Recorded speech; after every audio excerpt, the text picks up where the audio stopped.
से शानदार तरीके से काम कर रहे हैं एमएससीआई रीबैलेंसिंग पर। और चलिए चर्चा को बढ़ाते हैं। शाह साहब, आपका स्वागत है। प्रदीप जी हमारे साथ जुड़े हुए हैं और वो कमान आगे संभालेंगे।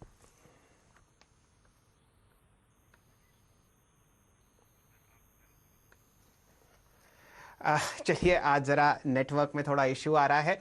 नीलेश जी, स्वागत है आपका हमेशा की तरह। जब भी आप आते हैं बाजार में एक अच्छी हरी हरी रहल आ जाती है। बताइए, किस हिसाब से आप इस रीबैलेंसिंग की एक्ट को देख रहे हैं? काफ़ी अरसे से आप इस चीज़ पर काम कर रहे हैं। कितना पैसा आपको लगता है इंडियन स्टॉक्स में आएगा इस रीबैलेंसिंग की वजह से? और थोड़ा डिले इसमें होता हुआ दिख रहा है। कब आप उम्मीद करते हैं कि ये एक्चुअली ऑन ग्राउंड काम करना शुरू करेगा? शैल भाई, जो दुनिया के फंड मैनेजर है वो दो प्रकार के होते हैं।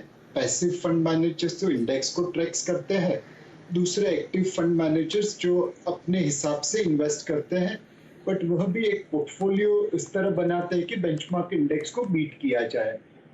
एमएससीआई और एफटीएससी रसेल ये दो इंडेक्स प्रोवाइडर है जो बहुत एक फंड मैनेजर दुनिया में फॉलो करते हैं।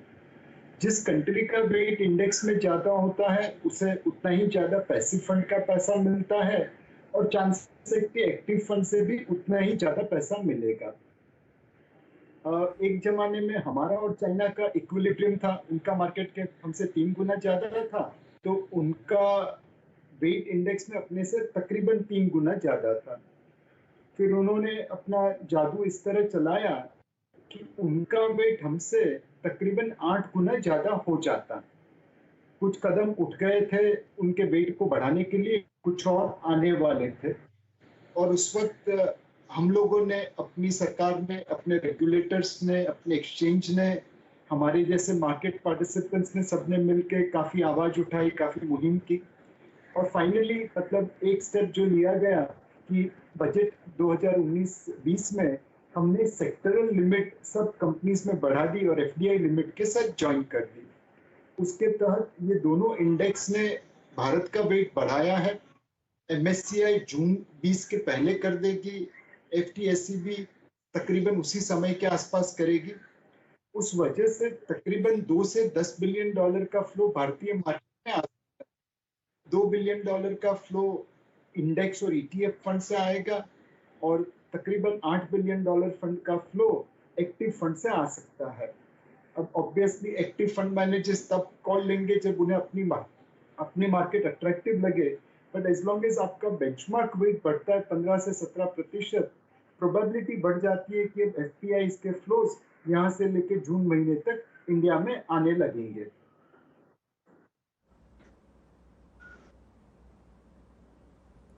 बिल्कुल, तो ये बहुत ही अच्छी खबर है। सबसे पहले तो नीलेश जी, आपको बहुत बहुत बधाई। आपने इतने सालों तक लगातार कोशिश की और फाइनली ये बहुत ही बड़ा रेगुलेटरी चेंज हमने होते हुए देखा, जिसको लेकर उम्मीद करनी चाहिए कि ये फ्लोज आते हुए आपको दिखाई देंगे। एक सवाल जो मार्केट पार्टिसिपेंट्स के दिमाग में ऐसी स्थिति में बनता है वो ये कि वेटेज का बढ़ना तो अपनी जगह है, लेकिन ओवरऑल एफआईआईज का जो रुख है वो पिछले कुछ सेशंस अगर आप छोड़ दें तो कुल मिलाकर बिकवाली की तरफ रहा है। उसको आप इस वक्त कैसे असेस कर रहे हैं? जो एफपीआईज है वह ऑब्वियसली पैसा विड्रॉ कर रहे हैं बिकॉज पूरी दुनिया में कोरोना वायरस ने डर का माहौल फैला दिया है। बट एक बात समझिए प्रदीप जी कि ये पैसा जो जा रहा है वो उस कंट्रीज में जा रहा है जहाँ की ग्रोथ रेट हमसे कम है। हम मॉडरेटली पॉजिटिव है, वो लोग नेगेटिव है। वहाँ की नंबर ऑफ कोविड-19 पेशेंट्स आर फार मोर, हमारे वहाँ पे कम है। वहाँ पे डेथ काफी ज्यादा है, हमारे वहाँ पे कम है। तो आज डर के मारे ये एफपीआई का पैसा विड्रॉ हो गया, कल अगर उन्हें लगे कि भारत में ग्रोथ अच्छी है, वैल्यूएशन ठीक ठाक है और कोविड-19 एक्चुअली इन्फेक्शन और डेथ बहुत कम है, तो सोच सकता है कि यही पैसा वापस आ जाए। और ये जो इंडेक्स रीबैलेंसिंग हुआ है that can act as a catalyst तो ये पैसे को वापस लाने के लिए।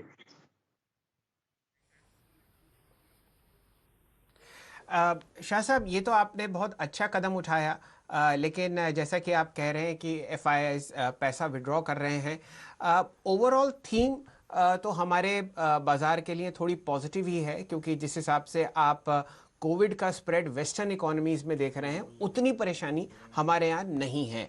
अब आप ये बताइए, ये फेरबदल तो हुआ, और इस बैकग्राउंड को ध्यान रखते हुए कौन कौन से ऐसे 4 या 5 सेक्टर्स हैं जहां पर आपको इतना जबरदस्त पैसा आता हुआ दिखेगा अगले 2-4 महीने में? शैल भाई, सबसे ज्यादा पैसा लोग उसी कंपनी में लगाएंगे जहां पे लिवरेज नहीं होगा। लिवरेज इस माहौल में एकदम लेथल होगा। जो कंपनी लिवरेज्ड है उसे सर्वाइवल के लिए आरबीआई गवर्नमेंट से सपोर्ट की चाहिए। मेरे हिसाब से हर इन्वेस्टर इस वक्त पोर्टफोलियो में यही कोशिश करेगा कि नॉन लिवरेज्ड कंपनी उसके पोर्टफोलियो में रहे। कंपनी सरवाइव कर गई ये डाउनटर्न को, तब फिर रिटर्न बनेगा। अगर डेट की बर्डन की वजह से इक्विटी वाइप ऑफ हो गई तो फिर जब अपटर्न आया है तो रिटर्न कहां से बनेगा। दूसरी चीज है, कुछ सेक्टर्स ऐसे जहां पे बिहेवियर बदलने की वजह से बहुत सारी अपॉर्चुनिटी खड़ी हो सकती है। एक sector chemicals and speciality chemicals का है। यहाँ पे चाइना ग्लोबल मार्केट से कदम पीछे उठा रहा था, पोल्यूशन की वजह से, कॉस्ट की वजह से। और जैसे Y2K अपॉर्चुनिटी थी इंडियन आईटी कंपनी के लिए, वैसे ही इंडियन केमिकल कंपनीज के लिए इस वक्त का माहौल है। दुनिया भर के बायर उनके पास आ रहे हैं, उनसे माल खरीद रहे हैं। हमें लगता है जब ये लॉकडाउन उठेगा तब इंडियन केमिकल कंपनीज के लिए बहुत अच्छी अपॉर्चुनिटी रहेगी ग्लोबल मार्केट में अपना मार्केट शेयर बढ़ाने की, जैसे आईटी कंपनी के पास थी Y2K के बाद के लिए। दूसरी, शैल भाई, कॉन्ट्रैक्ट मैन्युफैक्चरिंग फर्म्स है, इस वक्त बहुत कम है लिस्टेड स्पेस में, बट मेरे हिसाब से धीरे धीरे यहाँ पे बहुत सारी कंपनीज आ जाएगी। ये कंपनीज आज मल्टीनेशनल कंपनीज के लिए भारत में बेचने के लिए टीवी, फ्रिज जैसे कंज्यूमर ड्यूरेबल या इलेक्ट्रिकल अप्लायंस बना के देती है। चूंकि उनका माल भारत में ही बिकता है, आज प्रोडक्शन का स्केल थोड़ा कम है। पर अब ये ग्लोबल कंपनीज चाइना से अपनी मैन्युफैक्चरिंग बेस बदल रहे हैं और इन कंपनीज से इंक्वायरी कर रहे हैं क्या भारत की जगह क्या हमें पूरी दुनिया भर के लिए दे पाएंगे। जब आपका प्लेग्राउंड देश से छोड़ के दुनिया बन जाएगा तो आपका स्केल 5 गुना, 10 गुना, 15 गुना, 20 गुना भी हो सकता है। तो जो contract manufacturing company scale up कर पाएगी उनको भी ये कोरोना वायरस रिलेटेड लॉकडाउन से काफी फायदा होगा। तीसरी चीज भाई, लो टिकट कंज्यूमर आइटम की है। इस वक्त गर्मी का माहौल है, अगर आपके फैमिली ने कहा मुझे एसी ला के दीजिए तो शायद आप कहेंगे कि ये पुराना एसी चला लीजिए, नेक्स्ट समर सीजन में एसी दिखेंगे। पर अगर वो कहेंगे कि आइसक्रीम खिला दीजिए, गर्मी बहुत है, तो शायद हम मान जाएंगे। तो लो टिकट कंज्यूमर आइटम है, उसकी स्पेंडिंग चालू रहेगी और वह कंपनीज को फायदा बना रहेगा। जबकि big ticket consumer durable item है, शायद उसके अंदर एक थोड़ी रुकावट आ जाए, उनकी बिजनेस के ऊपर थोड़ी इम्पैक्ट आ जाए। तो इस तरह से आपको आने वाले समय में लोग किस तरह अपनी बिहेवियर चेंज करेंगे यह कोरोना वायरस लॉकडाउन की वजह से, और उसमें कौन सी कंपनी अपने आप को पोजीशन कर पाएगी, वो देखेंगे तो फायदा बनेगा। जी, शाह साहब, आपने एक बहुत अच्छी तरीके से बात बताई कि लेवरेज कंपनीज से आप परे रहिए। सर, मैं ये पूछना चाहता था, आप पिछले 3 दशक से बैंकिंग स्पेस को बहुत नज़दीकी तरीके से ट्रैक करते हैं। क्या ये पैसा जो कि हम उम्मीद कर रहे हैं $10 बिलियन के आसपास होगा, अगले 3-4 महीने में हमारे बैंकिंग सेक्टर में आपको आता दिखेगा क्या? मेरे हिसाब से जो इंडेक्स है उसमें banking and financial services sector का वेट काफी है, तो वो पैसा तो वहां पे आएगा ही आएगा। जो एक्टिव फंड मैनेजर्स है वो ऑब्वियसली स्टॉक पिकअप करेंगे, और वह उस बैंक्स को पिकअप करेंगे जिसमें 2 खूबी हो। एक, यह समय काल में उनकी लायबिलिटी फ्रेंचाइज बनी रहनी चाहिए, उनको डिपॉजिट आउटफ्लो नहीं होना चाहिए, उनके वहां पे डिपॉजिट आनी चाहिए। बिकॉज इस समय जिसके पास पैसा आएगा वो अच्छे से अच्छी कंपनी में अच्छे से अच्छे रेट पे लेंड कर पाएगा, इन्वेस्ट कर पाएगा और अपने मुनाफे को बढ़ा पाएगा। तो जिस बैंक्स में, जिस कंपनीज में पैसा आ रहा है वह डेफिनेटली इन्वेस्टर पसंद करेगा। दूसरा है कि उनकी एसेट साइड पे क्या प्रोफाइल है। अगर बहुत कॉन्सेंट्रेटेड है, जैसे माइक्रो फाइनेंस कंपनी है, अब उनके कलेक्शन में तो काफी गिरावट हुई है, ऑब्वियसली इन्वेस्टर उससे थोड़ा दूर भागेगा। अगर आप सीवी फाइनेंशियल है, इस वक्त किसी ट्रक ओनर के पास जाके पैसा मांगेंगे तो वो आपको ट्रक ही दे देगा, बिकॉज ट्रक तो रास्ते पे खड़ी है। और जनरली होता है कि कमर्शियल व्हीकल की जो लोन वैल्यू है वो रीसेल वैल्यू से थोड़ी ऊपर रहती है। तो मेरे हिसाब से जब तक आपकी असेट साइड डाइवर्सिफाइड है, हाउसिंग लोन है, ऑटो लोन है, पर्सनल लोन है, एसएमई लोन है, कॉर्पोरेट लोन है, बट कहीं कॉन्सेंट्रेशन नहीं है, तो उस तरह की बैंक को लोग पसंद करेंगे। तो एक्टिव फंड मैनेजर्स का पैसा उस बैंक में आएगा जिसमें आज डिपॉजिट आ रही है और जिसकी जी असेट साइड पे कम से कम प्रॉब्लम है। बिल्कुल। जी शाह साहब, एक और इंतजार है बाजार को बहुत जबरदस्त तरीके से एक इकोनॉमिक पैकेज की। अब हर तरीके से सरकार परेशानी में है। जीएसटी आपको जो इन्फ्लोज हैं वो कम होते हुए दिखते हैं।